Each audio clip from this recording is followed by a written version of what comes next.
Hi, this is Andre, and thanks for checking out Synthisophy. Synthisophy is scientifically integrating the wisdoms of history, based on fact and truth, into our present culture. Let's take a look today at Chapter 13, the Warrior Ethos. Note that the following will be quotes from an article titled Warrior Ethos by the U.S. Army Research Institute for the Behavioral Sciences, except for the last few statements. Quote, the U.S. Army has adopted a set of Army values and as part of basic training inculcates initial entry soldiers with their importance. The values reflect societal beliefs in which most American citizens would ascribe.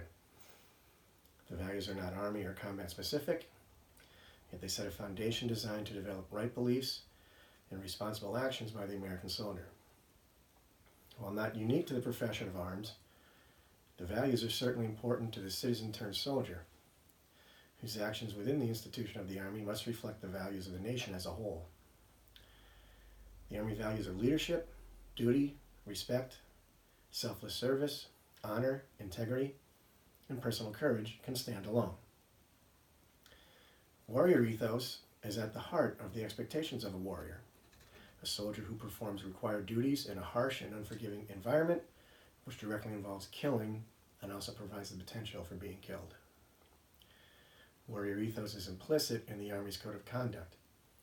It is explicit in historical records of the Army's combat heroes, particularly those recognized with the Congressional Medal of Honor, the Distinguished Service Cross, and the Silver Star.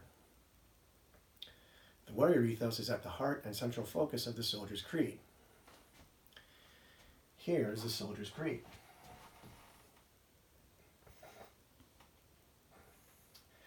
And note the tenets of the warrior ethos are completely embedded within the creed. So here's the soldier's creed. I am an American soldier. I am a warrior and a member of a team. I serve the people of the United States and live the Army values. I will always place the mission first. I will never accept defeat. I will never quit. I will never leave a fallen comrade. I am disciplined, physically and mentally tough, trained and proficient in my warrior tasks and drills.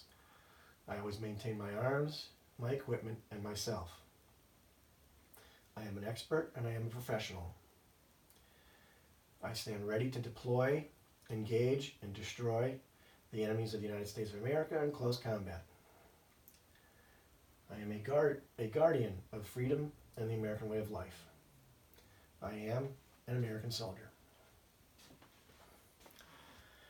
The importance of sustaining warrior ethos is indicated in vignettes which describe actions that resulted in the award of the Congressional Medal of Honor. A compelling example of the four tenets of the warrior ethos is that describing the October 3rd, 1993 actions and extraordinary heroism of Master Sergeant Gary I. Gordon and Sergeant First Class Randall D. Shugart. The citations show that Master Sergeant Gordon and Sergeant First Class Shugart distinguished themselves by actions above and beyond the call of duty while serving as Sniper Team Leader and Sniper Team Member, United States Army Special Operations Command with Task Force Ranger in Mogadishu, Somalia. Master Sergeant Gordon's sniper team provided precision fire from the lead helicopter during an assault on 2 helicopter crash sites, while subjected to intense automatic weapons and rocket-propelled grenade fires.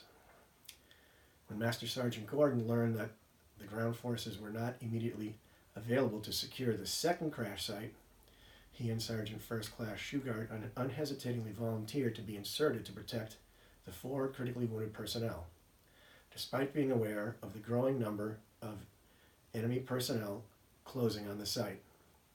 After the 3rd request to be inserted, they received permission to perform this voluntary mission. Equipped with only sniper rifles and pistols, Master Sergeant Gordon and First Class Sergeant Shugart, while under intense small arms fire from the enemy, fought their way through a dense maze of shanties and shacks to reach the critically injured crew members. They pulled the pilot and other crew members from the aircraft, establishing a perimeter which placed them in the most vulnerable position. They killed an undetermined number of attackers while traveling the perimeter, protecting the doomed crew. Their actions saved the pilot's life. Sergeant First Class Shugart continued his productive fire until he depleted his ammunition and was fatally wounded. After his own rifle ammunition was exhausted, Master Sergeant Gordon returned to the wreckage, gave a rifle with the last 5 rounds to the dazed pilot with the words, "Good luck." Then he radioed for help, and armed only with his pistol, Master Sergeant Gordon continued to fight until he was fatally wounded. This is a heroic example of the 4 tenets of the Warrior Ethos. Mission first, never accept defeat, never quit, never leave a fallen comrade. These tenets reveal the nature of the warrior ethos commitment.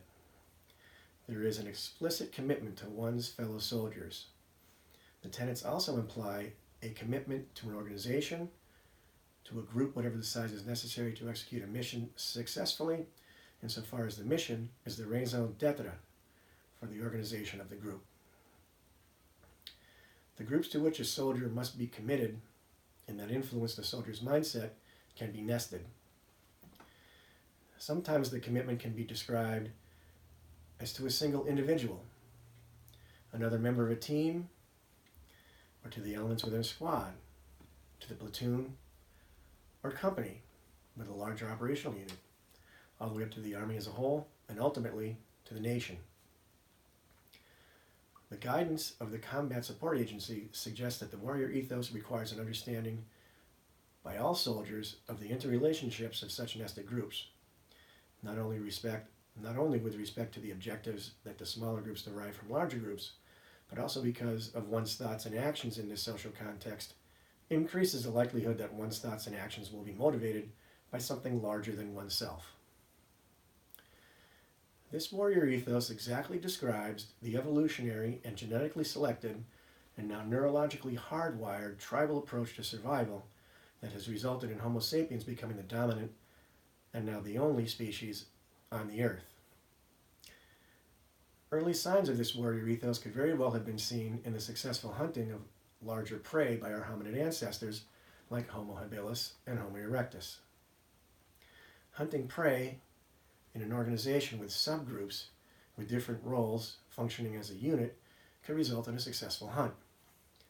Ancient humans used complex hunting techniques to ambush and kill antelopes, gazelles, wildebeest, and other large animals, at least 2 million years ago. Recall the vignette described in Neuroreality Chapter 7 about a group of Homo habilis 2 million years ago coming across a group of Rudolfensi, Homo Rudolfensi, that they'd never seen before? Perhaps at that time, the warrior ethos was a developing evolutionary strategy. From that time until 70,000 BC, perhaps this warrior ethos had evolved into the dominant genetically selected trait that led to an exit of Homo sapiens from Africa and for them to overcome all other hominid species and become the only human species on the planet. As stated in the tribe in modern society, these Homo sapiens must have outfought, outhunted, and outbred everyone else. This genetically evolved and selected warrior ethos, perhaps prominent at the exit of Homo sapiens from Africa 70,000 years ago, led to the dominance of this human species and the extinction of others. These are the hominids that modern humans are descended from, and it may well be because of the warrior ethos. If the warrior ethos was perhaps the primary reason for our becoming the dominant and only human species on Earth, along with the cognitive and confirmation bias and argumentative theory mentioned earlier, what is the present state of this evolutionary selected and genetically present warrior ethos? Read the next chapter on soldiers returning from combat to find out. I would personally like to thank all veterans, both past and present, and current active members of the armed forces, for providing the freedom in our society for citizens to talk about anything. In this case, Synthisophy. Thank you.